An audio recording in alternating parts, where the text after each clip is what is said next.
Well, good evening, everyone. My name is Bob Sprowls, and I am the president of Golden State Water Company.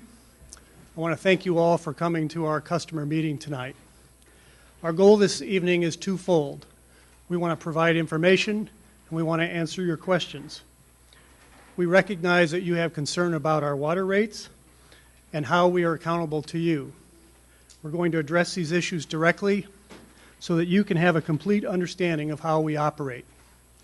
Several of our water experts are here to address specific issues that are related to our mission of providing safe and reliable drinking water service to our customers. Before we get into the presentation, I thought I might share a little bit about myself. I was born and raised in a small farming community about an hour north of Peoria, Illinois. The town I grew up in was so small that we didn't even have a single stoplight. I attended college in Illinois and received both undergraduate and graduate degrees there. I did my undergraduate work at a small college called Knox College. And the campus at Knox reminds me very much of the campus here at the Claremont colleges. I've been working for utility companies my entire career and focused on providing utility service to local communities. For 21 years, I worked for Central Illinois Light Company, and then in 2004, I took a job out here with Golden State Water Company and also was a officer of its parent company, American States Water Company. When my family and I moved to California, we landed in Claremont, and I lived here for 5 years. My two sons graduated from Claremont High, and one of them graduated from El Roble Intermediate School. Both my sons were very active in sports at Claremont High, and my wife and I were very active in both the basketball and football booster clubs.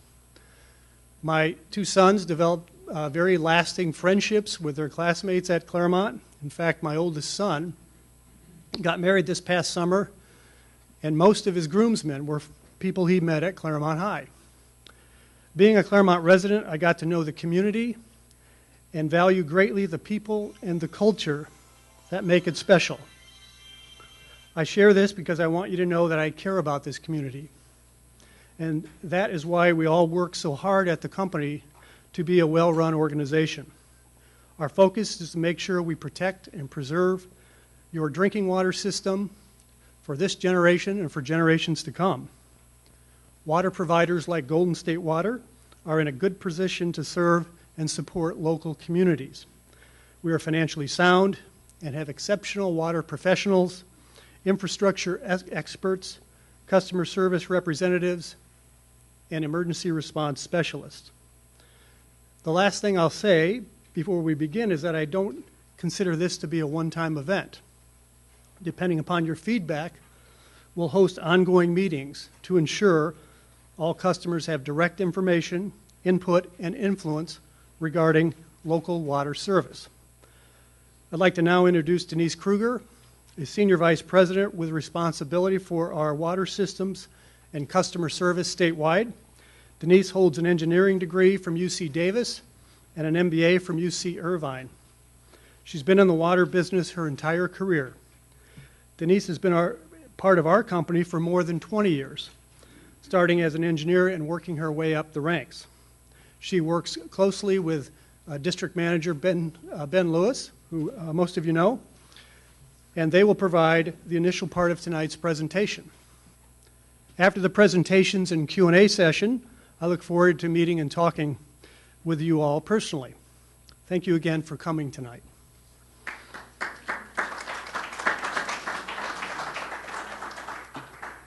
Well, thank you, Bob. And I also want to add my thank you to all of you for coming out on this sort of chilly night in November here in Claremont. And thank you to the colleges for providing this beautiful venue for us to be here.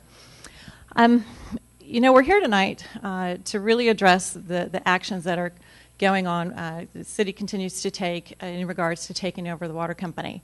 I think everybody in the room probably knows that the city held a meeting on November 6th.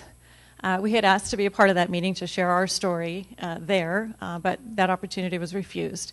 So we're here tonight because we know Claremont's a very thoughtful community, And there's a lot of information that we think you need to hear and want to hear. And so our goal tonight is to share that information with you. So let me tell you kind of how the agenda will go this evening. In a few minutes, I'm going to introduce some of the experts that we have in the company, some of the folks around the room. We're lucky here in Claremont to have one of the nation's expert, if you will, in water economics, Dr. Riley Smith. And so I'm going to introduce him, and he'll say a few words about some work that he has done looking at the economics of Claremont's attempt to take over the system. And then I'm going to come back up and talk a little bit about rates and some of those things that I know are in the forefront of folks' minds. And then we'll have plenty of time to answer questions, to hear from you, answer your questions. And as Bob said, if we can't get through everything tonight, we want to come back. We want to be as open as we can be and share as much information as possible.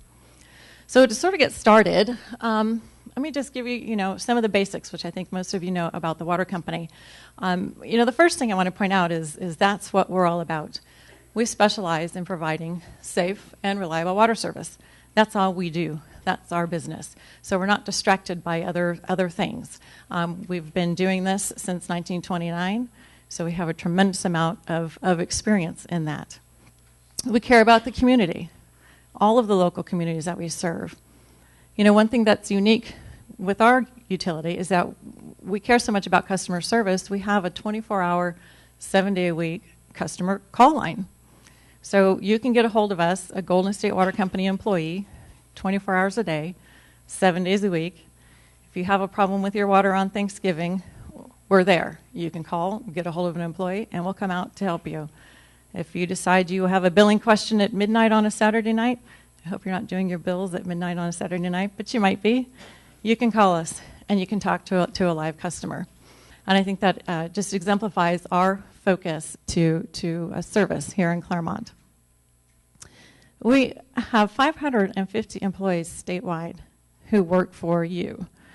Of course, we have local office, we have local staff, but one of the huge benefits that Golden State brings to the table is our vast experience and expertise across the state.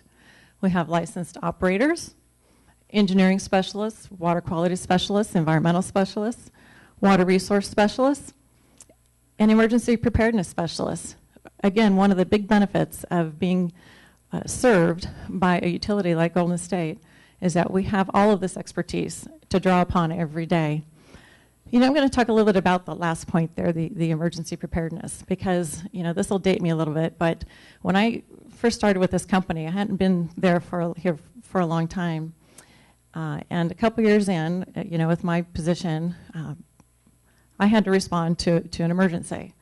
And for those of you who were here in the Southland in 1994, you were awakened that January morning by the largest earthquake that had hit the Southland in decades, the Northridge earthquake.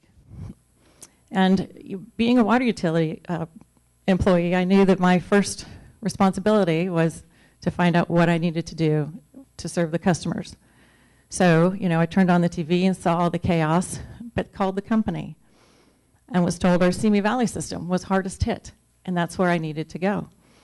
So I was dispatched along with other emergency response crews that had been trained from around the state. And, you see what's happening on TV, but when you're actually there in person, you really get a sense for how bad the situation is. And our water system, took a hit. The Simi Valley is very, very close to Northridge. And so, we had broken mains, we had tanks that had failed. But because we have the resources, our company was able to bring in experts on tanks, put damaged tanks back in service. We brought in experts in groundwater wells that they could test the integrity of our wells and get them back in service. We brought in crews from all over the state to repair our water mains. We had to go under a boil order because that's what happens when you can't promise the integrity of your water system. And one of my jobs as a water quality engineer was to make sure the water was safe to drink. And, one thing I remember very vividly, we're under a boil order. There's no power in Simi Valley. The customers, are in, their homes are in a complete state of disrepair. And I remember asking our executive, we need to do more. Let's get some bottled water for these folks. And the executive didn't he didn't bat an eye. He said, do whatever you need to do. Do whatever you need to do to serve the customer. And that's been the philosophy of this company ever since then. We brought out bottled water because we had the resources to do so. I put in a call to our corporate headquarters, and they called in, the resources they had, and bottled water started coming by the truckload. Not just a little bit, by the truckload. We took over the Metrolink station in Simi Valley to hand out bottled water to anybody who needed it. I've got this cute picture from our local superintendent's kid. He's 7 years old at the time, and he saw this group of folks from the water company had descended upon Simi Valley to bring that system back from the state that it was in. And he wanted to get into the action too. So we put him to work handing out bottled water at our bottled water station. So it just kind of tells you where the heart of the employees are at this company. And I carried that experience with me throughout my career at Golden State Water Company. Because it just exemplifies, what we're all about, and that is serving the customer. As I said, we were able to call in experts from all over the state because we have experts in water, because, again, that's what we do. So I want to take a second and introduce some of the folks from the company that are here tonight, some of these experts. Some are local, some are from Northern California, some are all around the state, but they all work for Claremont. And I mentioned we have licensed operators. So let me introduce Tom Traffis to you. Many of you, if not all of you, know Tom. He's our local superintendent. Tom is a licensed operator. He has what's called a D5, a distribution system grade level 5, which is the highest level certification you can get, certified by the state of California in distribution. So he exemplifies the folks that we have working for our company. We have engineering experts as well. A couple of the engineers we have in the room I want to point out. Let's see, we have Bob McVicker. Bob is here. Bob is our planning manager. And by the way, all of these folks will be available to answer any specific questions you have during the Q&A and even afterwards. So that's why I want to point them out to you so you can see who they are. Bob McVicker is a registered engineer with a master's degree in environmental resources. Another engineer next to Bob is Mike DeGhetto back there. You may see Mike in and around Claremont because he's our capital program manager who's responsible for all of the construction projects that happen right here in Claremont. So he's very familiar with the construction activities in this community. And so he is here to talk with you as well. Mike, also registered engineer, both civil and mechanical, master's degree as well. I mentioned that we have water quality experts. We've got Don White in the back and Kate Nutting somewhere in the back, both highly educated. Don up in Northern California and Kate here in Southern California with high levels of experience and expertise. In fact, both of them are very, very active at a statewide level, dealing with the Department of Public Health, the American Water Works Association, and the like. Water resource experts. I've got Edwin in the back of the room, Edwin De Leon. Many of you may know Edwin. He is our water use efficiency manager, also with bachelor's and master's degrees. Edwin, you see him around the community because he is often holding conservation programs for the community and is available to answer any of your questions about water use efficiency. I also want to point out Dr. Toby Moore, who's also in the back.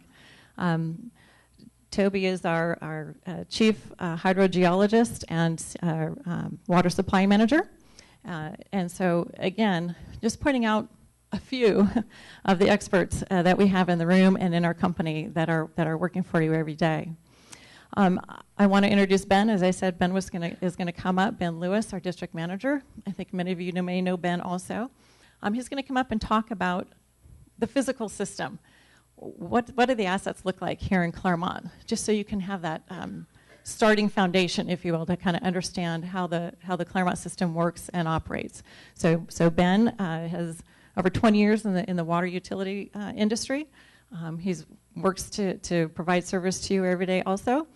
So with that, I'm going to ask Ben to come up and give some information about the Claremont system. Thank you, Denise. And again, as Denise said, my name is Ben Lewis, and I'm the district manager who's responsible for the Claremont service area. and my presentation is more about the infrastructure in terms of what the infrastructure looks like and give you an idea of where all the assets that are in the ground. Behind me is a map of the service area for Claremont. And on this map, you can see that what's outlined in blue is the city of Claremont, but also we service portions of Montclair, a little bit of Upland, a little bit of LA County, and a little bit of Pomona. What's unique about that, one thing you could take away or should take away from this actual slide is that the change in elevation in terms of Claremont. As many of you know, when it comes to Claremont, the southern part of the system is roughly about 1,000 feet lower than the upper part of the system. And accordingly, there's a lot of energy that's required to move water to those different elevations within Claremont. So as you look at some of the infrastructure, we actually build infrastructure to move that water in that capacity.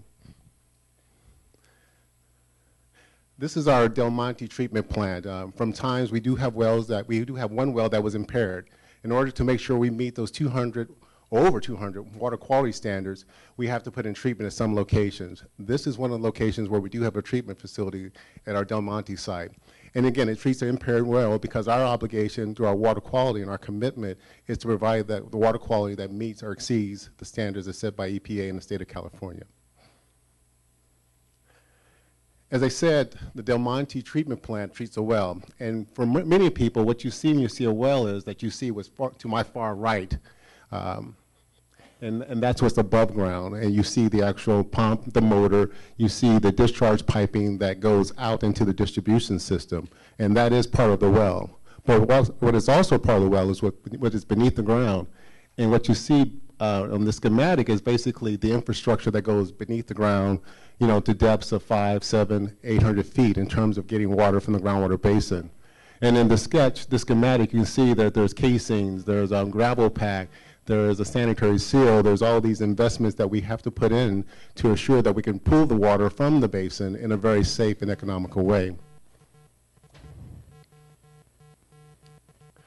In addition to the 18 wells, we have 11 reservoirs in our service area, and we have capacity of 15 million gallons of water. This also includes water that we have at Three Valleys Water Treatment Plant.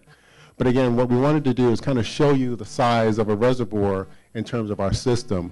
We typically do not show the system for security reasons, so in this case we'll show it to you, but again, the goal is that we want to have you have an idea of the size of some of those assets that are out there. This is the Pomelo plant, and again, the reservoir which is in the center is roughly 1.5 million gallons, and it's on roughly 3 acres of land located in northern Claremont. As I mentioned earlier, our effort is to move water in terms of the elevations, and that sometimes can be a challenge. So as I said, from this location, pumping from Pomelo, that street up to the northern part of Claremont, the elevation change is about 465 feet. So in order to meet that elevation, to move the water to those elevations, those higher elevations, we have booster stations. And in Claremont, we have 11 booster stations located throughout the service area. Because as I said, there's an elevations difference throughout Claremont as you move from the south to the north. So you have to pump the water, you have to lift the water to move the water to the higher elevations to provide water service to those customers.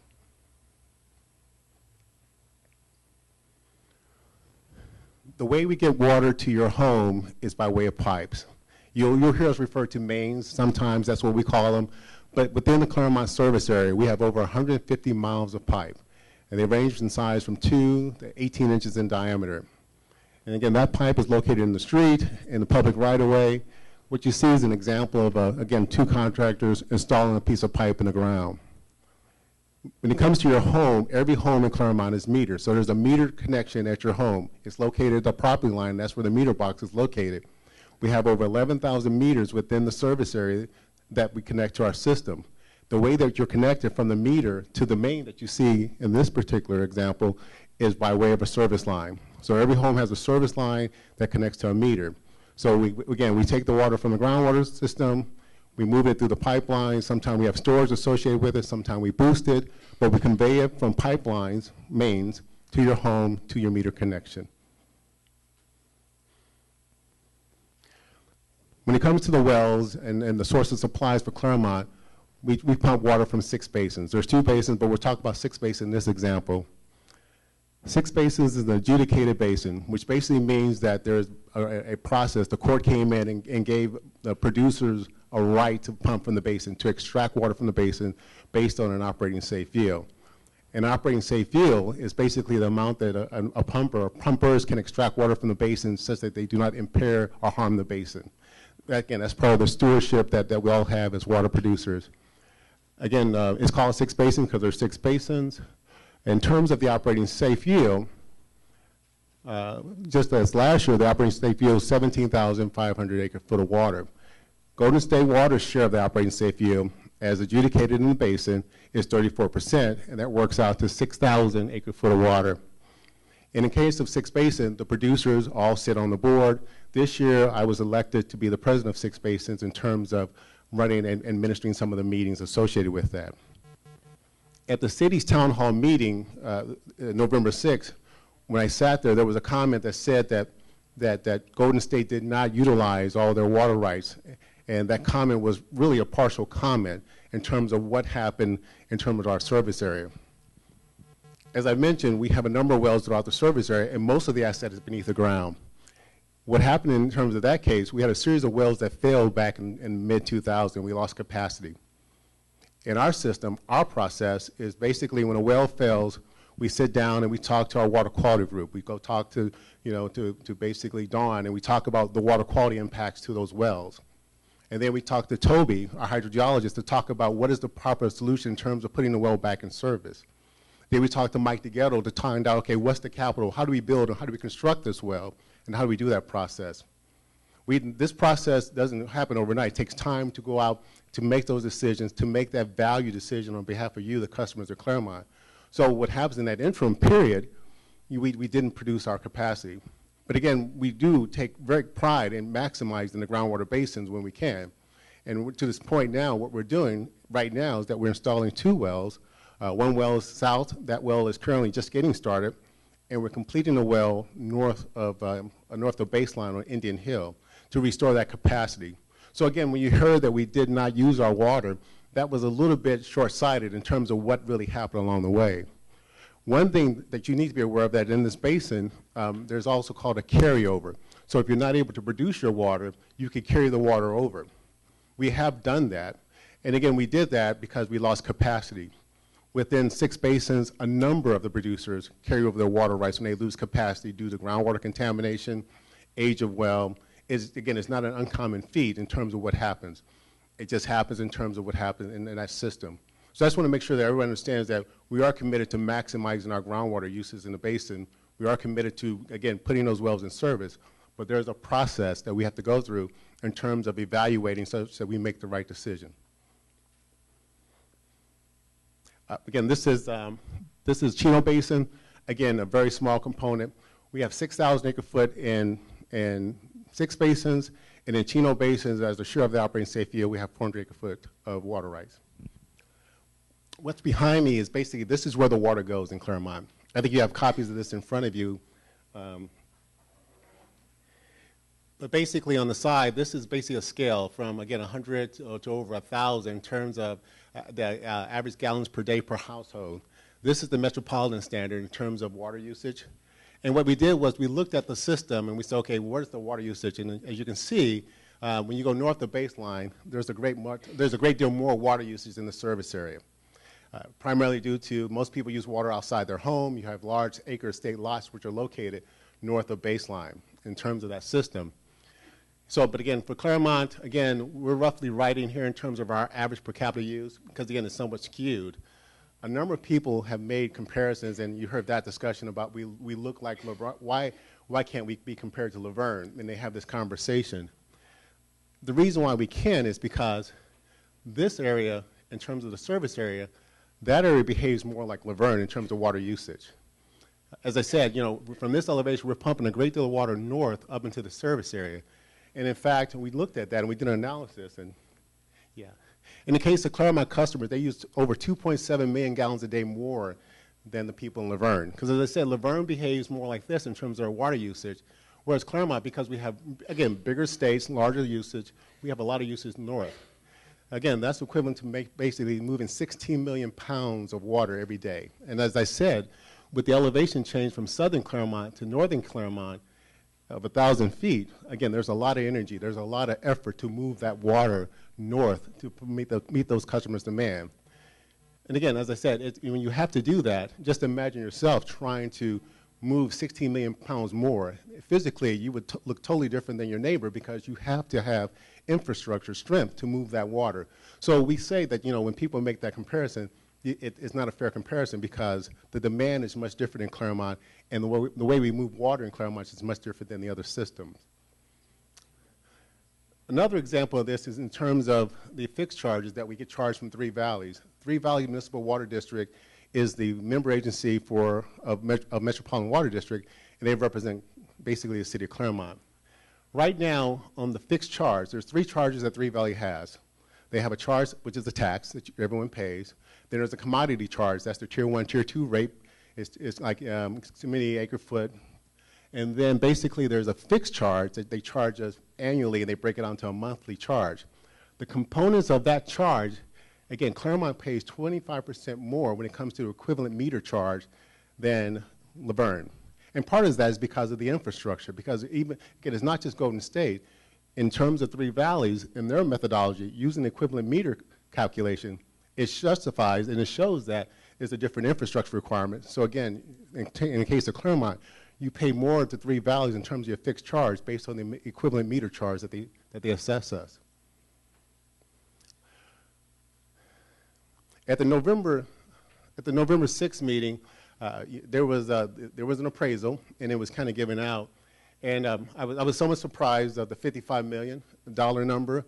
As Denise said, I've been in the water industry almost 25 years, and I've done from my other past employer, I've done business development, I've done pursuits, I've done valuations of actual water systems.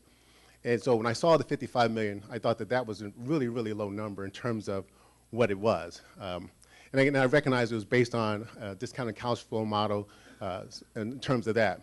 So what I did was I asked for a copy of the appraisal just so I can see the data, so I can understand the data.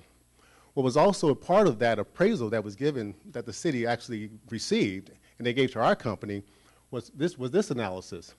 So this was actually provided by the city to us, and this is called the replacement cost new less depreciation. That is another way to value an asset.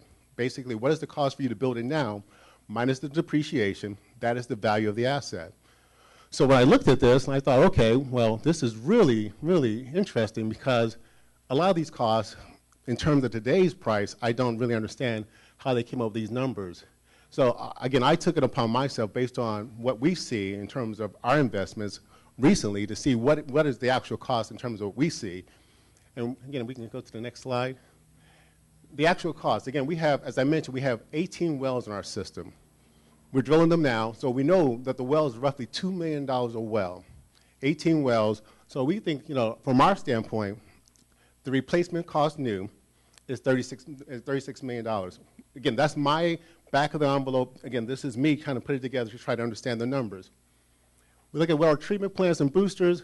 We haven't built one, so I don't really have a reference that I can say, hey, this number makes sense or not.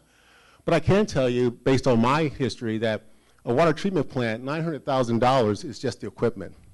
Doesn't count the media, construction, the pads, the pumps, things that when it comes to a water treatment plant, that number is really low. Same thing when it comes to booster stations. But again, I don't have data for this, again, back of the envelope analysis, so I really can't comment to that along the way.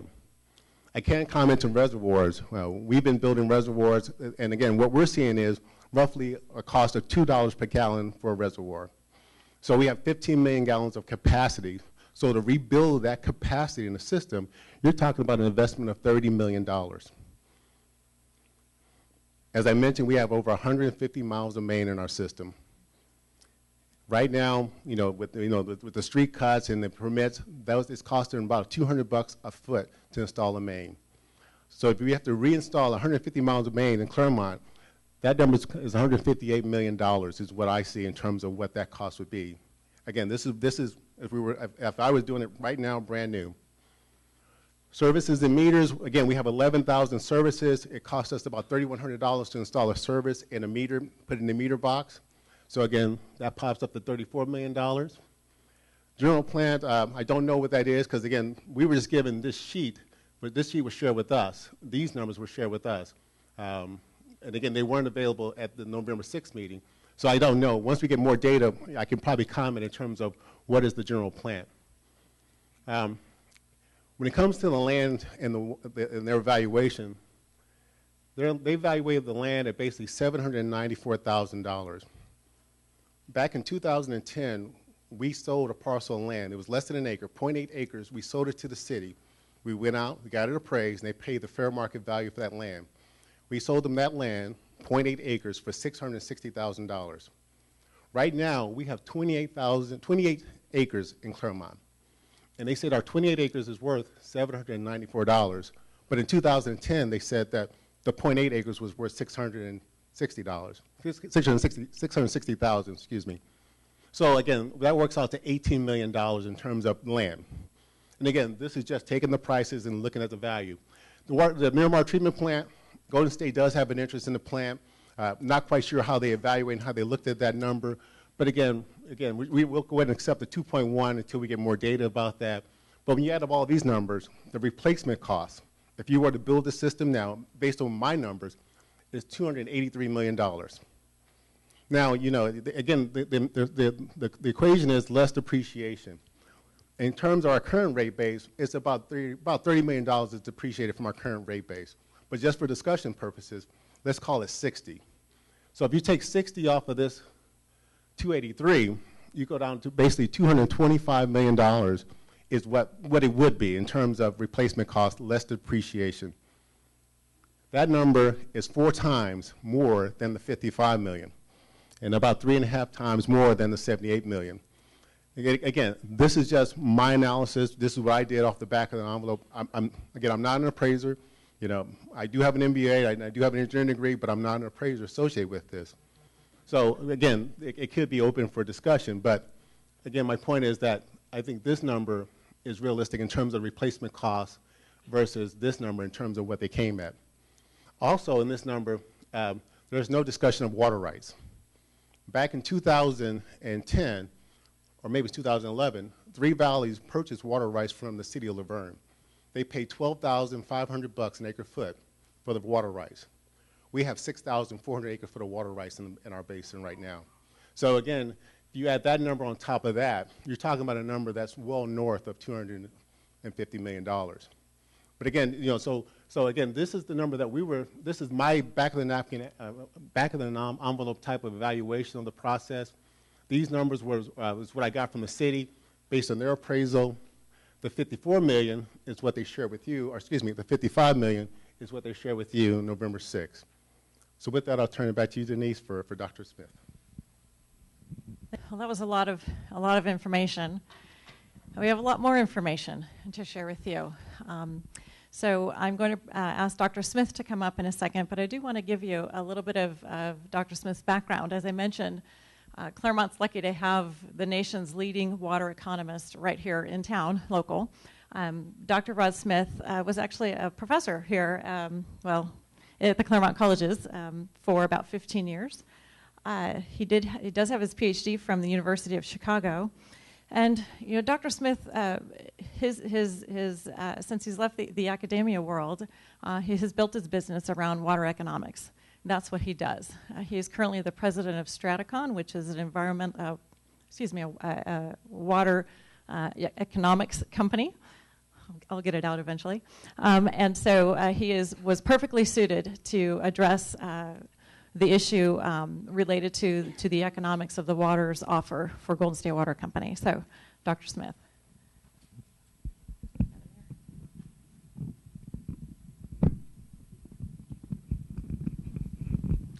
Well, thank you. I first came to Claremont in 1977 when I had my first job at the Rand Corporation, and Claremont McKenna, or at the time it was the Men's College. I was a visiting professor in economics. Then went back to the University of Chicago and later came back here in 1982, I believe, until I went full-time in the business that I've created. I've been involved in Ford Foundation sponsored books looking at the future of Western water finance, the rise of markets, and trading in water rights. Recently was the outside advisor for the Western Governors Association and Western States Water Council on the future of water markets in the Western United States.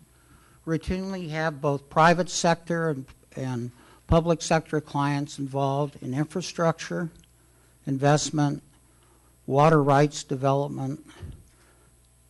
I spent a lot of time in Texas, so this isn't my first rodeo.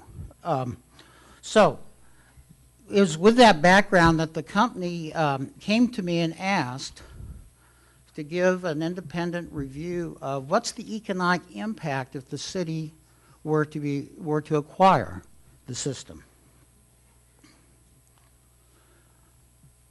The study that was commissioned was released last December and has been publicly available, I believe, on the Golden State's website since that time.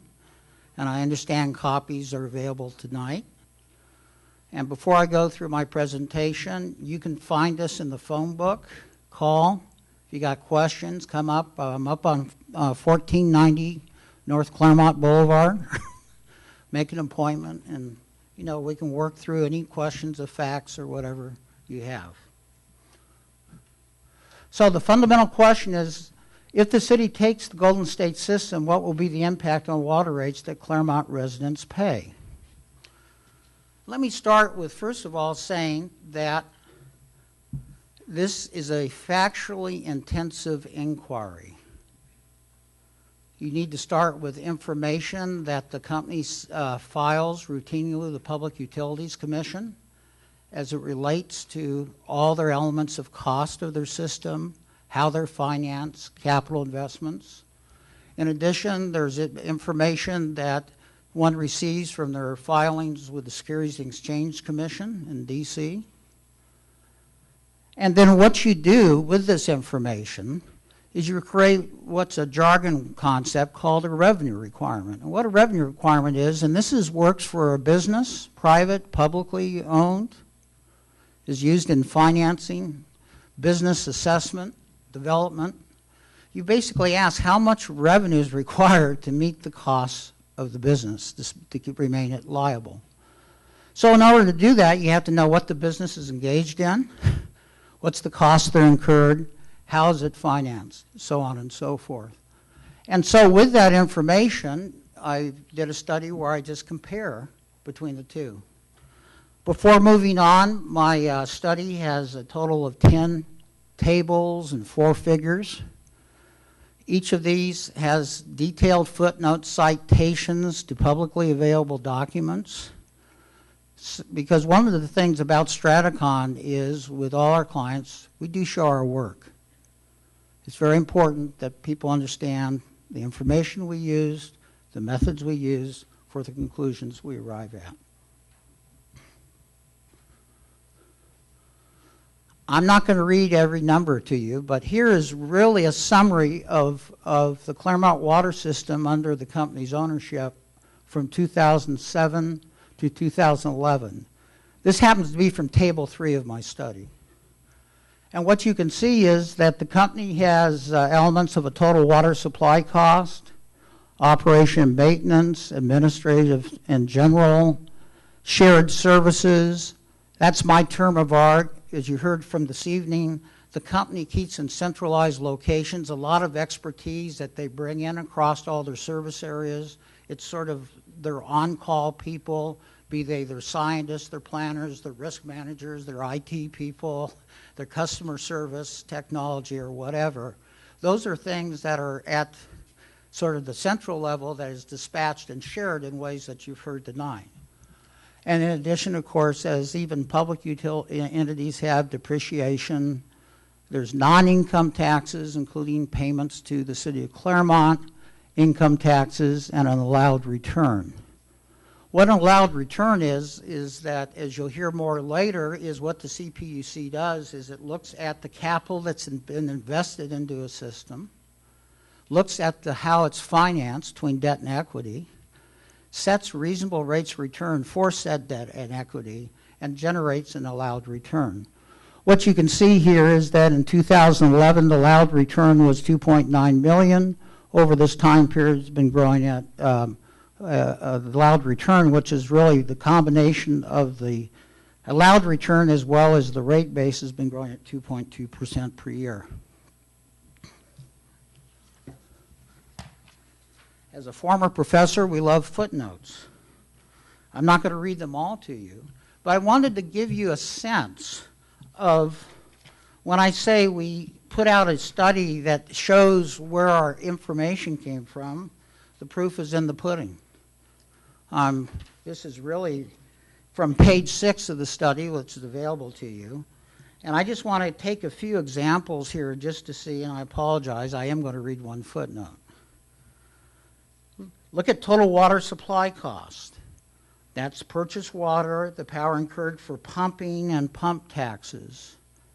And that also, so the purchased water amounts. This amount is reported in the CUPC annual report of District Water System Operations of Golden State Water Company. Paraphrase now, Schedule B2, Account 704. That gives you a sense of how specific you get in trying to collate the information about the system. Actual cost of purchases from Three Valley Municipal Water District, as Mr. Lewis went through the various charges there. Plus this, the company leases water rights from the city of Claremont and pays them annual payments for the lease, which is part of their cost, as well as assessments by the water master. Shared services. We could go down there, but in interest of time, I'll move on. But you'll see here, if you study the footnote, it's all the things that are at the corporate level of the expertise that gets allocated amongst the various systems.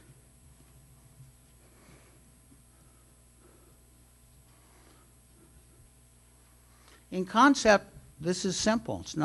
It's not rocket science. The fundamental question is to compare the revenue requirement of the city versus the company. Which one is higher? If the city's revenue requirement is greater than the company's, then water rates will have to go up. If the converse is true, water rates can indeed fall. So what I'm missing here, but not for long, is what's the city's revenue requirement? Doing a little different order than in my study, I'm going to jump to table 9. What I've done is constructed the city's revenue requirement, and what's important is that revenue requirement will depend on what is the cost of the acquisition. At the time of my study, the city had a $54 million offer, so that's one assumption. There could be others. And what I've done in my study, not making any opinion about what is the number, just to show what is the impact of alternative assumptions on the revenue requirement. What I have done also is quite conservatively is assume that in the case of shared services, a system that is extracted from a larger organization that shares internally resources, they're going to have to contract out to consultants. And whenever I look at a company's acquisition, and we do that at Straticon too, there is the point that consultants cost a lot more than having your own staff people, and it's just the way it is, the economies of scale and scope. I assume conservatively that that cost disadvantage is only 20%. The further things I did in operation maintenance was just to sort of say, well, I don't know, I don't want to speculate, I'll assume that, suppose that was the same. What we have down here is, first of all, what you don't see. What you do not see is income taxes. Because if the city is indeed successful in acquiring the city, they're not subject to income taxation. At least for now, who knows in the future. But I think that's a valid assumption. The second thing you will not see is any of the allowed return that I had in there earlier. That was a $2.9 million number in 2011. So what I have instead is a capital charge. What is that? Well, that's the sum of two things. One is that when you go out and finance the acquisition of a system, and I'll turn to that in a minute, those numbers, you will incur an annual debt obligation. And what you can see is the debt service is going to be $4.4 million for the $54 million acquisition and as much as $14.8 million for the $204. What on earth is a coverage ratio? In municipal finance, when you borrow money from the capital market, the investment bankers, the bond councils say, what is your promise on your water rates? And what you do is you have to create a finance plan. For example, the Metropolitan Water District of Southern California, their current finance plan commits them to a 2.0 coverage ratio, which means that you will tell them that you're going to set your rates to cover not only your debt service, but 2 times that. Now, why do they want that? Because you have no equity in the system. You see, if it rains, your sales are down. You run into a well quality problem. You have unanticipated expenditures. You need resources. In a private company, that's what shareholder equity is about. They take that risk or provide that money through reinvestment of earnings. For a public system, you need to have coverage, and that's why they do that. As I explain in the paper, sometimes you'll read that, well, but bonds have a 1.25% debt coverage ratio. Well, that's a true statement. What that means is if you don't set your rates to that, you're in technical default in your bond contract. So the finance plan and how you're going to operate the system is a key thing. We track water financings throughout the West, and it's been true that the capital market has been going to a 2.0 coverage. If you go to Three Valleys recently, they're coming down from a 3.6 coverage ratio. They're moving down towards 2. There's a lot of reasons for that dynamics, but I will restrain myself today. The next thing to understand is that if you write a check for $54 million, you got to borrow it, guess what? You must borrow $72 million. If you write a check for $104 million, you must borrow $128 million, et cetera, et cetera. Where on earth does that come from? Well, this is sort of a use of proceeds table you'll see in a financing. The source of funds, that will be the amount you're raising. Well, okay. Let's look at the far left column, $54 million check, if that's what's owed. What you have here is that, again, a city system is starting from zero. They need more money. They need a capital. They need to start by financing a capital improvement plan. Because they got to, as I fund to say in my partners in business, if we acquire the thing, what do we do next Tuesday when we own it? Well, when you own it, you got to operate that thing and continue going forward financing the additional capital improvements. Well, if you got no equity or no money to draw upon, you have to have a startup fund. That's roughly 2 years of your capital improvement profile. Next thing is it's very common that for the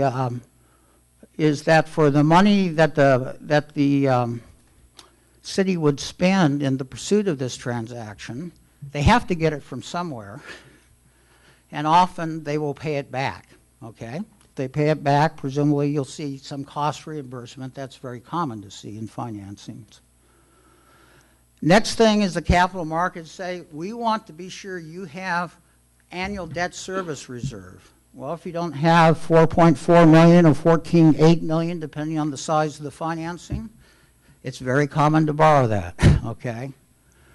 Then it's very important that public systems have operating reserves. Metropolitan Water District, they have a policy that's well appreciated by the rating agencies of 173 days of cash in the operating reserve. Well, if you applied that policy here, there's the size of the operating reserve. Again, you got nothing, you got to borrow that too. And underwriters and bond counsel don't work for free. Okay, that's your issuing costs. On that, I assume very conservatively that on such a small $72 million deal, your whole costs are about 3%. That's probably very conservative. You cannot get a first-class investment banking group interested in that deal. But so it's probably going to be a little higher. But that's where you go. So the important thing is to understand that the final number is really the source of funds. It's not just the check you pay, you send to the company. So where does this lead? I'm almost done.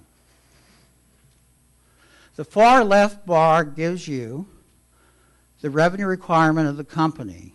It's what they're spending on the water, their operating costs. Yes, they have the income tax. And to keep the language the same in this chart, I call that the capital charge. That's the allowed return. The good news is that if you're successful, you don't pay income taxes. So you're going to zero out the income tax. But what you're going to do is swap the allowed return under CPUC regulation, which was about $2.9 million. And what you're going to do is get the capital charge that I already talked about. So what does it mean on water rates? Well, depending on the price, the size of the check to the company, you're going to have an increase in the annual revenue requirement above Golden State, anywhere from $5.1 million a year to up to $25.8 million a year. Well, what would that represent? Well, from anywhere from 30% to, gosh, more than doubling, depending where those numbers are. To put that on a connection basis, you're looking at an extra $470 a year to over $2,000.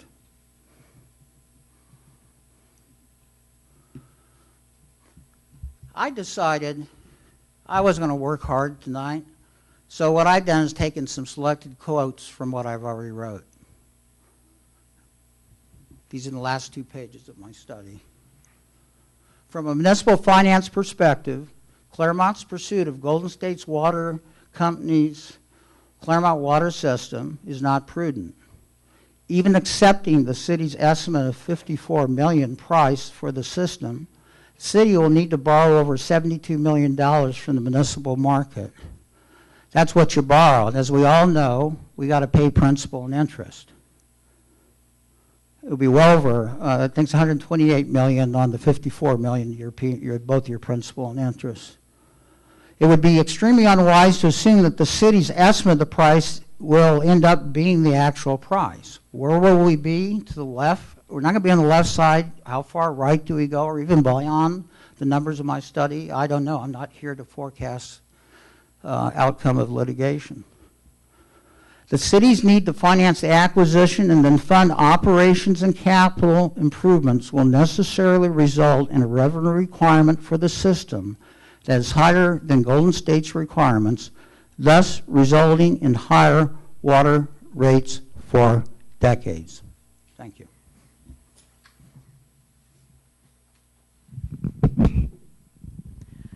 Thank you, Dr. Smith. Well, as you've heard from Dr. Smith, it's impossible for the city to buy the system without costs increasing significantly to you. But that said, I know there's still a lot of questions about our rates. So I do want to address some of those questions directly tonight. You know, we often hear about comparisons to rates from neighboring utilities. And there are a lot of reasons why rates differ and why you can't compare your bill to a bill from a neighboring communities. You heard from Ben talk about the system requirements for Claremont. The usage in Claremont requires a different infrastructure than you have in the Verne. That's borne out in the fees that we pay to Three Valleys. They charge Claremont 25% more on that fixed charge, that standby charge, than they charge the Verne, simply based on the system. So you have to look at the different systems in order to make those kinds of comparisons and keep that in mind. Another reason rates differ from community to community is the revenue source. For Golden State Water Company, all of our revenue comes from what you pay on your water bill. We don't get revenue from taxes. We don't get revenue from connection fees. Other municipally owned systems and water districts get revenue from taxes.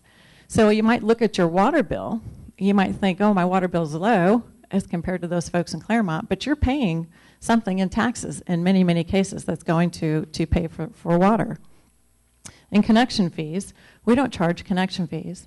As another example, the city of Laverne charges a connection fee of $6,600 every time a new home is built. And that goes to pay for the water. So while that's not on that homeowner's water bill, it's folded into their mortgage, or they're paying it, they've paid it somehow when they've purchased their home. So there's different revenue sources. Again, all of ours is strictly on the water bill. I want to make a point as well about our water bill, and a lot of the criticism that we heard November 6th is in reference to the RAM, the Water Revenue Adjustment Mechanism. And I know that's a mouthful, but the RAM. And the city, has sort of painted the RAM as if it's some trick or something that guarantees our profits. That's not at all what the RAM is about. So let me just take a second and describe what the RAM is about. The RAM was put in place by the commission about the same time that the governor signed his SB 7X into law, and that's the 20 by 2020 conservation initiative, where the governor set a goal for the state to reduce water usage by 20% by the year 2020. And in fact, Claremont has a higher, a more aggressive goal than the 20 by 2020. And with that came tiered rates and a rate structure that's different from what you used to have. And with that rate structure in place, what happens when water usage goes down, when you're conserving and doing the right thing, the company doesn't cover its fixed costs. And so the RAM was established so that the company can cover its fixed costs. A lot of the costs in our business don't change based on how much water you use. Those infrastructure costs that you saw, that has to be in place to serve your peak demand. And so the commission put that in place not to guarantee profits, but to make sure that we as a utility are covering our fixed costs. That's all it's about. And it's transparent. You see what it is. Every water utility in Southern California is going through the same thing. Sales are down for everybody. And while the neighboring utilities don't have a RAM, they do raise rates to account for that loss in sales. The Metropolitan Water District has publicly said the reason they're raising their rates is because sales are down. So they just generally across the board raise rates. How we address it, it's just more transparent to you. Again, rates differ because there's differing water supply sources. You heard Ben talk about how we get, we pump over 6,000 acre feet from the groundwater basins in the area. But to meet the demands in the Claremont system, we have to buy a significant amount of supplies from the Three Valleys Municipal Water District. The price of that water, of course, has continued to go up as well. But other neighboring communities, some have access to so much groundwater that they can supply their demands strictly with groundwater. They don't have to tap into those more expensive supply sources. So again, you can't just compare one rate to another without looking fully at the entire picture. One other comment that I want to make, when you look at your water bill, there's a city utility tax of 5.5%. That just comes right off the top. Okay, so there's an additional tax to you of 5.5% of your water bill that just goes directly to the City of Claremont's general fund. So when you look at your neighbor's bill, they're not going to have that additional tax on top. And then the last thing, of course, is the infrastructure investment. As I mentioned, sales are down everywhere, and utilities have to cover their costs. If they're not doing that, if you don't see their rates going up, you need to ask, how are they covering their costs? Are they not doing the infrastructure investment? How are they making that up? Are they not maintaining the system like they should? For Golden State Water Company, we've invested more than $20 million in the Claremont system since 2000. In 2012, we've invested $3.1 million right here in the community of Claremont, because we believe that's the right thing to do, to keep the system well maintained. You know, one of the other comments that the city made, the city attorneys made at their November 6th meeting, you know, they talked about the profits of the company, as if profits were a bad thing for Claremont. But it's those profits that what that is the rate of return that the PUC allows. And that rate of return goes back into investment in the system. In fact, in Claremont's case, and you'll see this in Dr. Smith's study, over 97% of those, quote, profits were used to invest this money directly into the infrastructure in Claremont. So yeah, it's complicated, but it's transparent and it's open. In fact, all of that material you see on the table up there, all of those papers, were provided to the city at the time we filed the case. All of that was sent to the city's lawyers, so they have all of the background information, all of the detail that we put together to justify the rate case before the CPUC. You know, the CPUC's requirement is that they look at us and decide that, you know, we need to charge the lowest rate possible to provide a safe and reliable service. And so they are looking out to make sure that we do justify all the infrastructure projects that we propose in the rate case. Are they necessary? Are they needed? They review, you know, in finest detail, every single treatment plant. All of the pipeline details are provided to them. The CPUC has a separate division, a separate arm, a consumer advocate division. And their role is really to advocate on your behalf. So the Office of Ratepayer Advocates takes a very adversarial role, if you will. They look at all of those details. They question, you know, do you need to drill this well? Prove that you need to drill this well. Prove that it's cost effective for you to drill this well in this system. There's also public participation. There's public participation hearings that the commission holds. You know, when we filed the case, we held a meeting in the community and shared all of the detailed plans of our infrastructure requirements, and we're happy to continue to do that. You know, I was thinking about the criticisms of the city and the CPUC process, and you know, made me recall last year when the California legislature was getting concerned about raising rates in the LA County area, really focusing on sort of the LA County coastal areas. And at that time, they had asked the state auditor to look into that. They wanted to know, why are water utilities, both public and private rates, going up so much? And so the state auditor did that. We were included in that audit, as were a number of municipally owned systems. And one of the things that they pointed out in this audit spoke directly to the CPUC process. And that's a lot of text up there, so I'm just going to read it for you. The CPUC rate setting process is an adversarial process in which the investor-owned water utility submits evidence and makes its case for higher rates before an administrative law judge. Representing consumers, the CPUC's Division of Ratepayer Advocates reviews the evidence and challenges the utility's justification for the rate increases. The CPUC rate setting process also includes public participation hearings in the affected local jurisdictions so that consumers can participate. So it's not at all meetings behind closed doors in San Francisco, as was portrayed. It's a public process. In fact, in our last 2011 rate case, when all this material was provided, folks intervened in the case. The Division of Ratepayer Advocates provided their evidence. The city intervened in the case, as you know. They had every opportunity, and we encourage that, to come and look at the detail and to question the expenses and to participate in the settlements. Those settlement conferences happened in Los Angeles, not in San Francisco. And even if you couldn't make it to Los Angeles, a telephone call-in number was provided for participants. So it was a very, very open process, not something where decisions are made behind closed doors in San Francisco. So, you know, you've heard a lot of information from us tonight. We clearly wanted to leave some time for questions and answers, and so I think we're about at that point.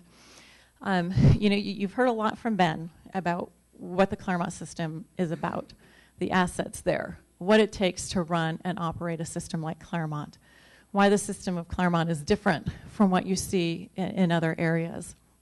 You've heard from Dr. Smith how the economics of taking over the water system simply will not result in a lower cost to you, our customers. And you've heard from us, you know, we're in the water business because that's what we do. That's what we're good at.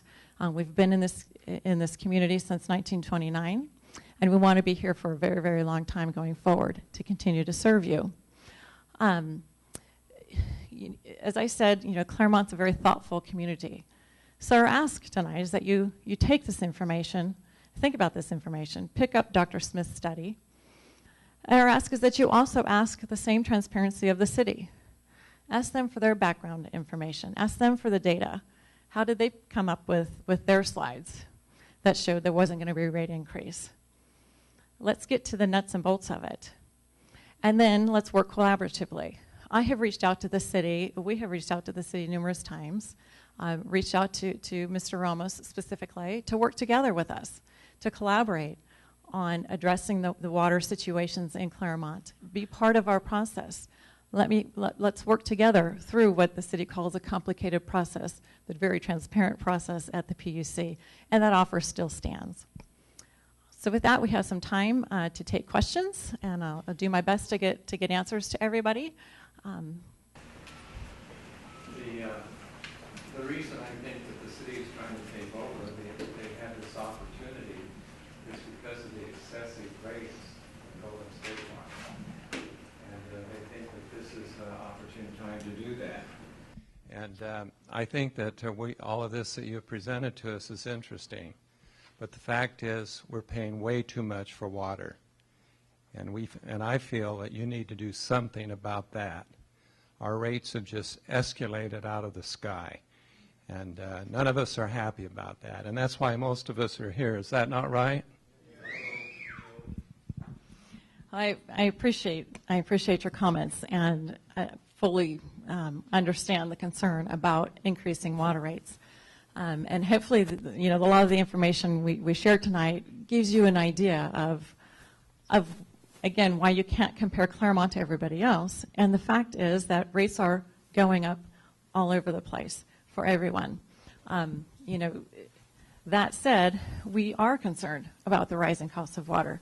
And we do want to hear your concerns specifically in that area and work with you to do things to lower rates. You know, again, looking at the bills, there's a lot that consumers can do to control their bills. As you saw from Ben, there's a big difference in water usage from the southern part of Claremont to the northern part of Claremont. In the southern part of Claremont, we don't hear the complaints about the outrageous water bills like you do in the north, and that's because there's so much water use up there. Again, there's wonderful large lots up in that area. But again, I understand the rates are going up. It is definitely a concern for us. I think it's a concern for all utilities. Hi. I'm sorry, someone right behind you first. So I had a few questions. So one of the things we didn't talk about that I was curious was why the water rates go up so much, what it appears to us. So I got this, I guess this is like a summary of your application for the last rate hikes. I was wondering if you can kind of go through point by point here and clarify, in layman's terms, what the reasons for the rate hikes for Region 3. The primary cost increases that you listed here were reduced sales, that the forecasted sales for 2013 are 13.4% lower than for 2011, decreasing sales by 8.9 million. If you can clarify that for me. Sure. Let me just go through real quick. Oh, okay. Go ahead. Number 2, allocated general office expenses, healthcare billing, I don't know. I guess that's Obama's fault. The next one is rate base. It's saying that the rate base is $63 million higher than the adopted rate for 2011. It almost seems like whatever inefficient. I guess what I'm thinking is, what is your incentive to be more efficient, and if you pass on the higher rate base in increased rates. The next one was income taxes. Increase in income taxes. And other maintenance, the last one is other maintenance expenses, which you're saying is increasing 11% over the last 5 years. So I would like to understand that, because it's important that if we don't go the route of eminent domain, are we expected to have 30% rate hikes every 3 years if the 9% is the authorized rate of return? And the other question I had, not regarding this, is so to me it would seem that we go this way of eminent domain,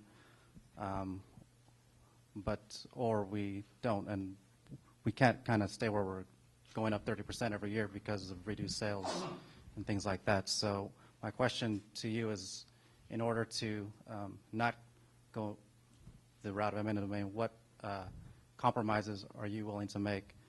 Compromises that helps our pocketbooks, are you willing to make in order to prevent that from happening? Because we don't have much faith in the CPUC. So thanks.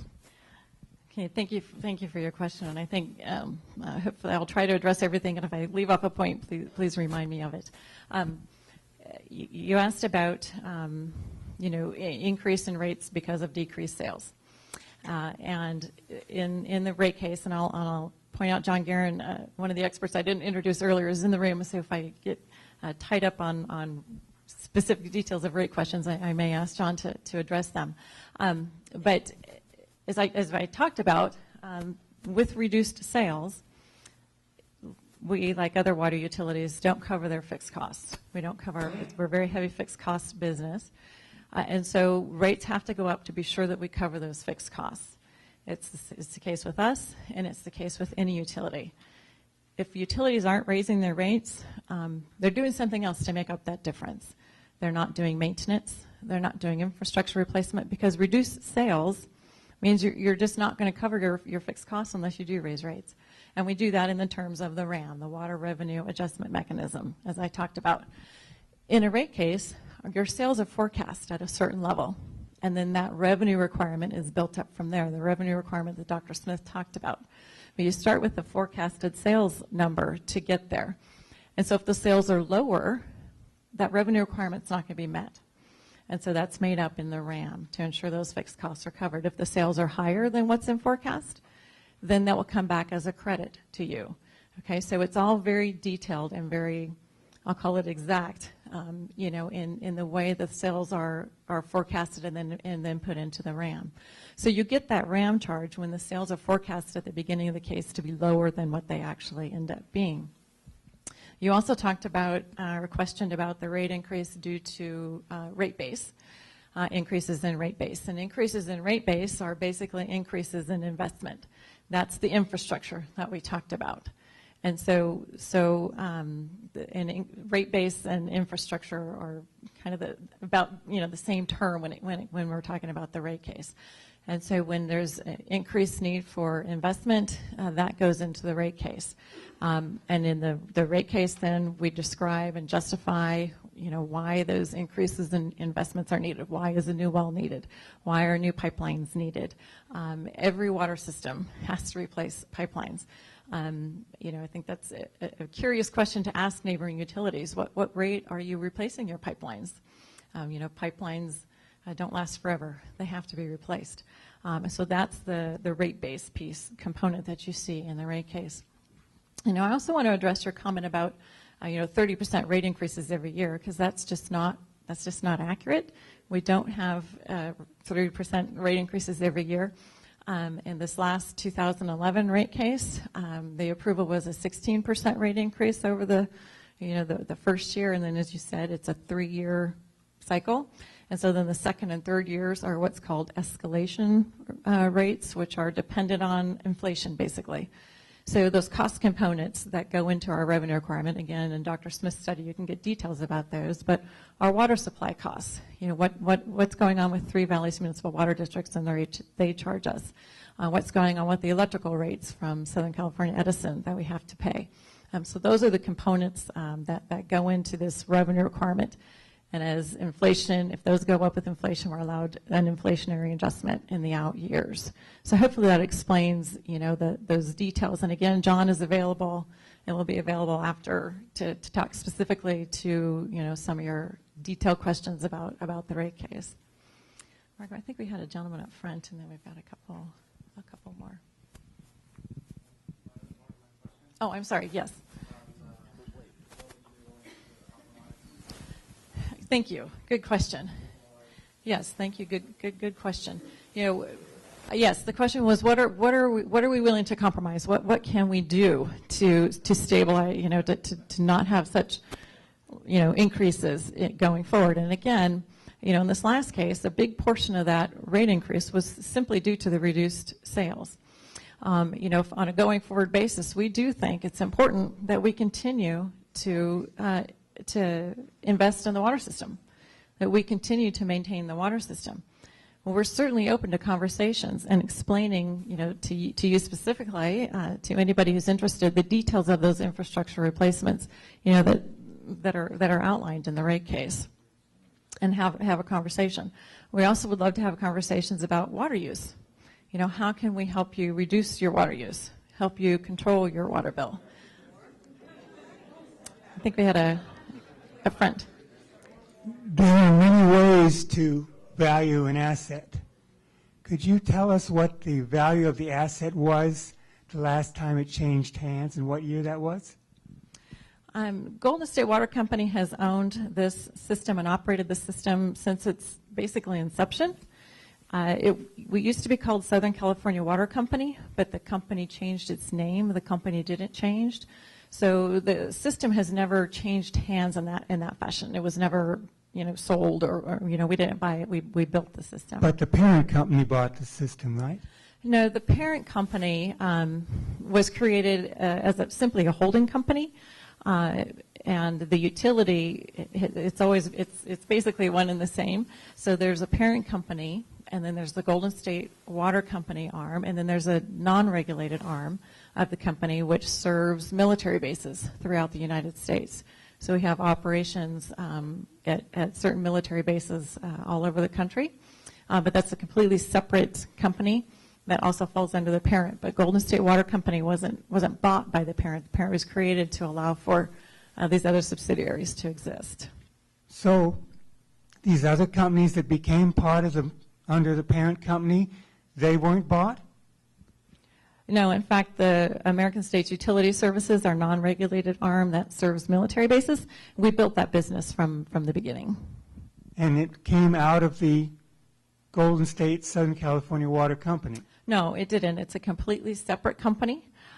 So, for example, Bob Sprouse, who is president of Golden State, he's also president of American States Utilities Services. So it's a completely separate company. It doesn't have anything to do with Golden State Water Company. Golden State Water Company is standalone.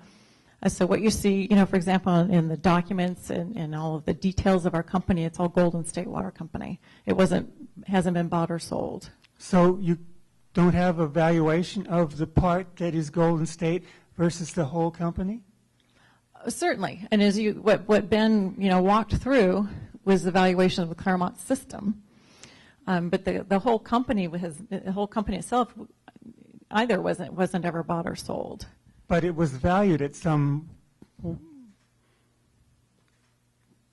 price as a entity? The American States was valued by, it has a capital. Golden State Water Company clearly has value. It is, all the assets clearly have value. Not just the Claremont system, but the entire company clearly has value. And so, I may be not understanding where your question's going. Well, the whole company has a value of something Correct. amount, right? Yes. Mm-hmm. And Golden State's value is some percentage of that. Yes. Mm-hmm. So, do you know what the percentage is? Off the top of my head, no. I'll have to pull up our annual report. Do you know the value of the whole American States? The whole, we're reached. Does it have a capitalization yes, value? we've reached $1 billion. Okay. Okay. And Mark. Golden State is, Golden State's the bulk of that so by far. we'd say maybe it's worth 900 million, if you value it that way. If you're looking at the way it is reported, Yeah. in the marketplace. Yeah, that's the way I'm looking at it. Yes. Okay, thank you. Hmm. Hi, could I have a question? Yes, please. I went to the Sundays at the farmer's market. I used to ask Corey and Apani, what's happening with the water? This is a year ago. Don't worry, Mike, you're a big worrywart. You just worry too much. I guarantee you will never hear, you will always hear everything in advance. Total transparency. We won't do anything until the people know everything. Well, it was a big shock. I hear $54 million offer a few months back. I hear $500,000 spent on attorney fees. So I wonder, did they know anything? Or did this happen invisibly? Or can I trust them? And I started asking questions, and I actually called the water company and got this chart that shows all that usage up above and all that pumping. Well, we're using too damn much water up north. They must not know what drip irrigation is, and that electricity bill must be horrendous. So the people that are actually being conservationists, they're subsidizing people that aren't. They have to learn up there. We live in a desert. So I think it's time for a timeout and not do anything until we get all the facts on the table. I personally don't have any grief with this water company because I changed my whole yard to desert-type landscaping. I did the low shower heads, the whole works, and my water bill is very respectable and reasonable. So it's under $50. Yeah, and it's easy. So where is this city when they want to talk about sustainability? This is a great example. They could write a book about Claremont when they get around to doing some real sustainability. So it's about time we look into it and call a timeout on this whole thing. Don't rush out. As a matter of fact, the worst thing that could ever happen is you go to one of these arbitrations and a jury says that company's worth $150 million. You don't want to be there. You'll see triple rates then because you'll be paying interest. And this city doesn't look like they were too smart about not having hookup rates. The people that bought the new houses would have paid for it, just like they should have. Laverne did it that way. Maybe they wanted their friends in the real estate to have a little break and make their houses easier to sell when they put all those houses up there. But it's coming back to bite you because you're paying interest on somebody else's hookup fee, and that's in perpetuity forever. So it's time to think this and get it all on the table. I'm very disappointed that our city council wasn't very transparent. And I think most of you are too, because it's kind of shocking. So here's my... Thank you. And I just, I know we have a lot of questions and we want to get to everybody, so we'll try to go as fast as we can. We have about 10 minutes left of the room. Thank you. Denise, I'm curious. Each time you approach the Utilities Commission, you ask for an amount more than what you end up getting. And yet, you continue to make a profit. That doesn't make sense. You ask for a high rate, you get half of that rate, and yet you still make a profit. There's something wrong there. Well, let me explain what happens when we file a case and then we get less than what was asked for. What's happening there is we're getting less recovery of infrastructure projects, for example. So we may ask for 3 new wells, and the PUC says, no, you're only going to do 2. So therefore, we only spend the money on those 2 new wells. And again, remember, the profits are our benefit, right? The profits go to pay for this infrastructure. Okay, it's not money that is, siphoned off the top and sent to New York, which I think was one of the comments in November 6th meeting. These are money that's used to invest in the system. And so when you say we still make money because the PUC sets the rates such that, and sets the level of infrastructure investment and sets the things that we can spend our money on such that, we will be a healthy financial utility. What's the company's basis in the value of the water rights, which Dr. Smith indicated were some $72 million for the six basins water? What did the company pay for those water rights? What is their basis that they're carrying on the books for those water rights?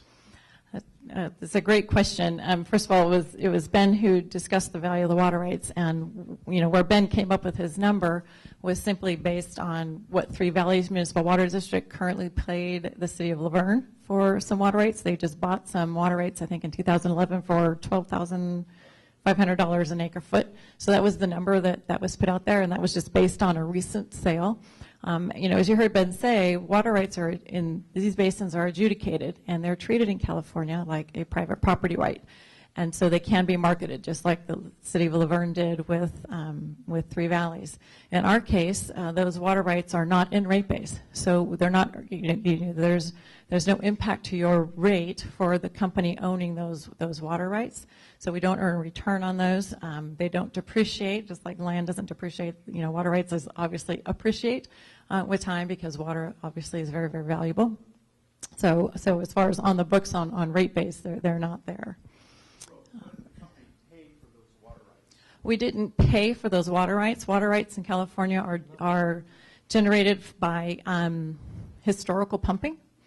And so the historical pumping gives you that right. The only payment on our books for the water rights are the legal costs that were incurred during the adjudication process. So we didn't buy those rights. Those rights were granted to us because of our history of pumping in the area that predates 1929, in fact. And so the way the California water rights law works is basically, those who pump the water have the right to the water.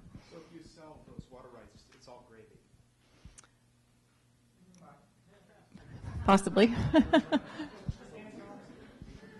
Yeah, in fact, just another point, the city of Claremont owns water rights. They own some rights in the basin, and they lease those to us. We pay a lease payment to the city of Claremont for use of their water rights. So back to the rates in layman's terms, and if understanding what you're saying, I've heard it mentioned a couple of different times, is that if we conserve, it's kind of like we're damned if we do and we're damned if we don't. Because if we put in the desert landscape and we do everything that we can, you're not making enough revenue. In turn, you have to raise our rates. So isn't it just better that we keep everything and use it and live like human beings and we're not doing anything extravagant? Because our rates aren't going to change. They're still going to go up every couple of years. So what's the point of trying to live like, my gosh, I brush my teeth and I turn the water off, and I rinse my dishes and I turn the water off, and everything I can possibly do to do it. If I have a half a glass of water on the sink, instead of throwing it down the drain when I'm done, I go out on my porch and I water my plant. And that's how great. much more can I do? Oh, it's fabulous. Yeah. How much more can I do? And in the meantime, I get the letter from you saying, you know what, Carolyn, you did a really good job in conserving, but oh gosh, your rates are going to go up 16%.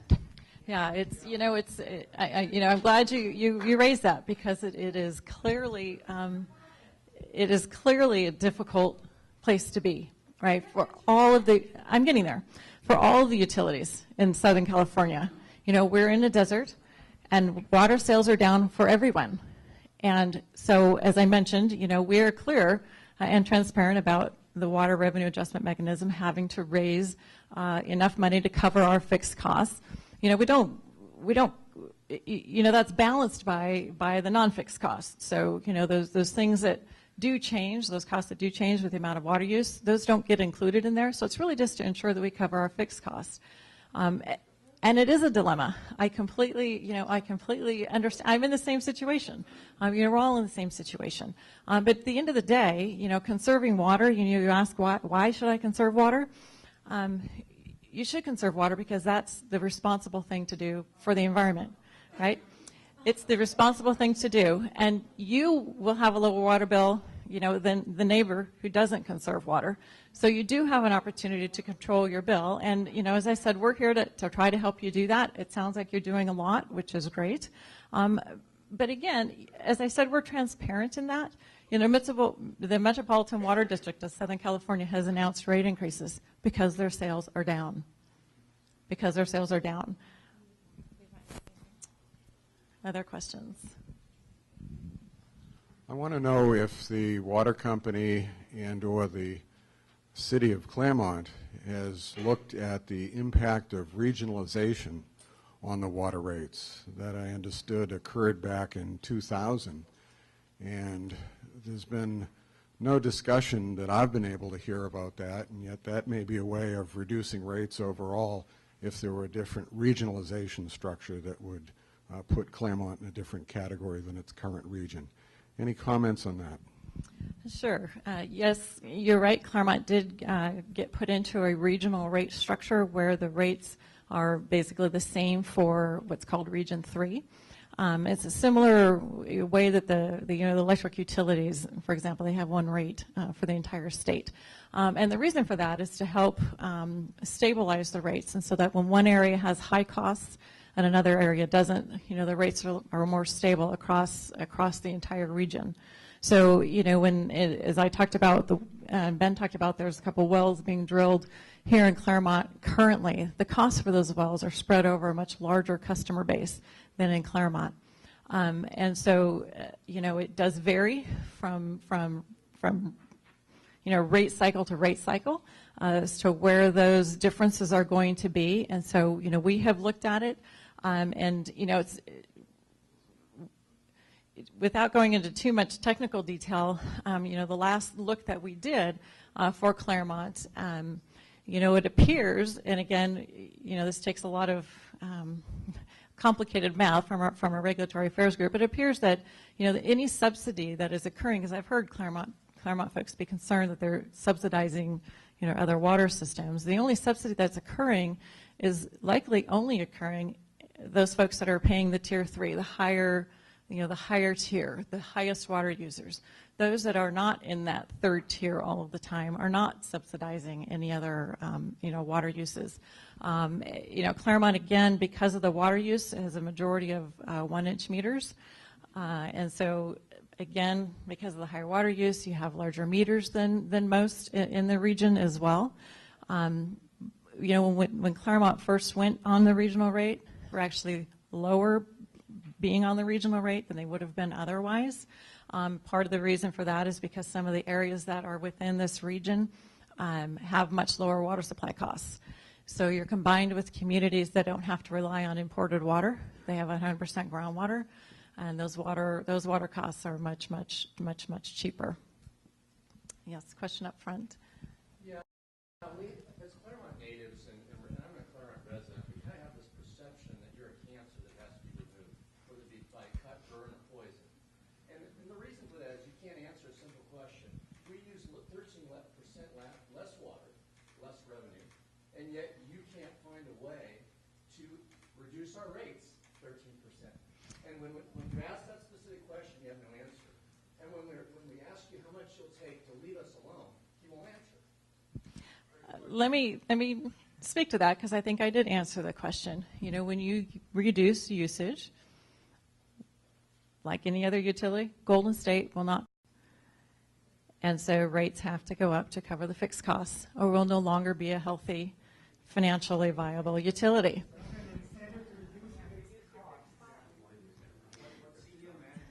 So let me finish answering this question. So I've answered the question. I understand the frustration. It's backwards, right? It's backwards, but that is unfortunate. The reality of the water business. And so again, I'm trying to get all the questions in, before we run out of time. But I have answered that question. I wish the answer was, if you use less water, our rates are going to go down, but that's just simply not possible given the fact that we need to cover our fixed costs. The fixed costs, let me, describe maybe what those are. Okay, so, right. If it could reduce fixed costs, you would reduce fixed costs, right? But fixed costs are what you saw, the cost that it takes to drill a well. They are what they are. We're drilling 2 more wells in Claremont. Sorry, I didn't. Can you repeat the?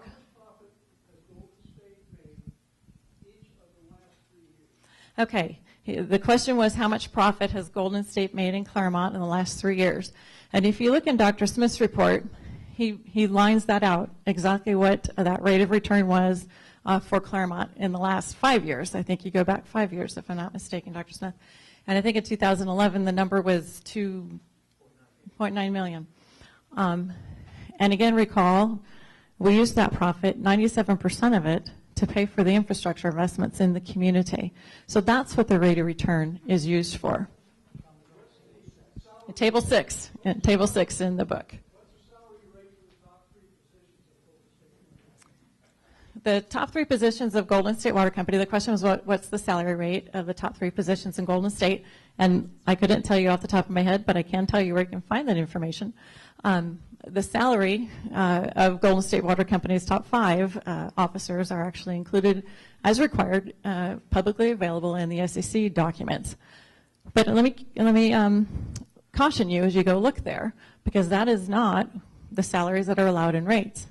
The CPUC decides how much of our salaries are allowed in rates. And all that information is in the rate filing. And all that information is available and open for discussion during the rate process. And it's the CPUC who decides how much of Bob's salary, how much of my salary is allowed in rates. As I told you, I can't remember off the top of my head. I don't remember what the top 3 make. I don't remember, but I'm happy to look it up, and I don't. Sorry. Sorry, I don't. Like I said, it's publicly available, so you can look it up. It's in our proxy.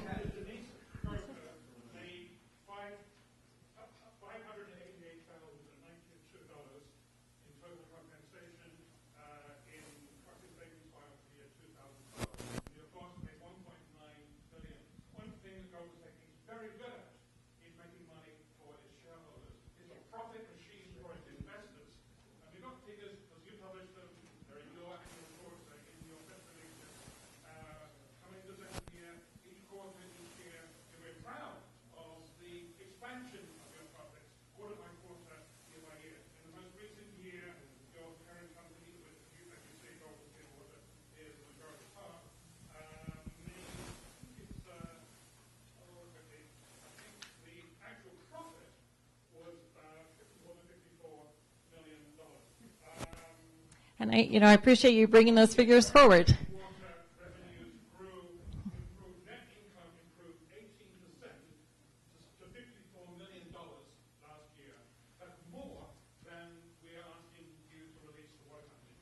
And let me go back to my comment earlier, and I'm glad you mentioned those figures. And they are reported. And again, recall, those figures are total compensation, which includes payment of future payment of retirement benefits and things like that. So be careful when you read those statements that you're actually comparing apples to apples, okay? And also remember that our salaries that are in rates are approved by the PUC. So when you look at the SEC reports and what's in rates are completely different. They're completely different. I'd like to make a comment, please. This evening, we're obviously not going to have time to address all the misleading statements that we've heard.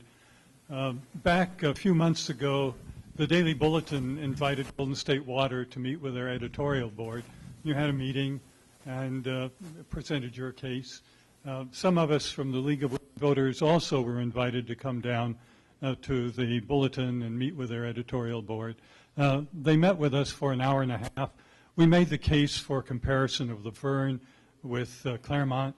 And one of the things you didn't mention is that although Laverne has a connection fee, they must also import twice as much water from the State Water Project, and that water is at least 5 times as expensive as the well water.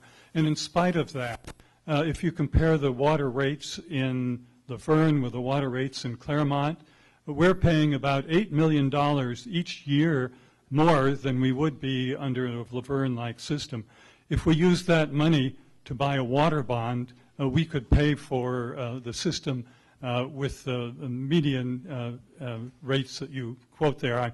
I discount the $204 million rate because in places like Felton, where the water company claimed that the system was worth much more than the appraised value, when it went to the jury in an eminent domain proceeding, they settled because they realized that the jury is not likely to accept these inflated rates.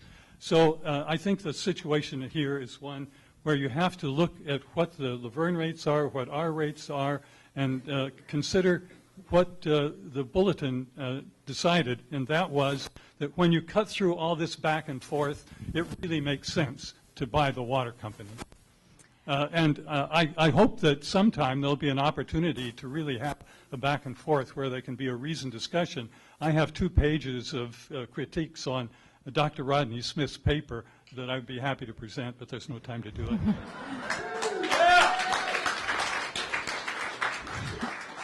And I appreciate your comments and do recognize that we are running out of time, and I see a lot of hands. So as I mentioned, we want to get to your questions, but we do have a time limit on this room, and so we can't stay, you know, we'll take another question, and we'll be here as well, and happy to have more meetings and more discussions with you.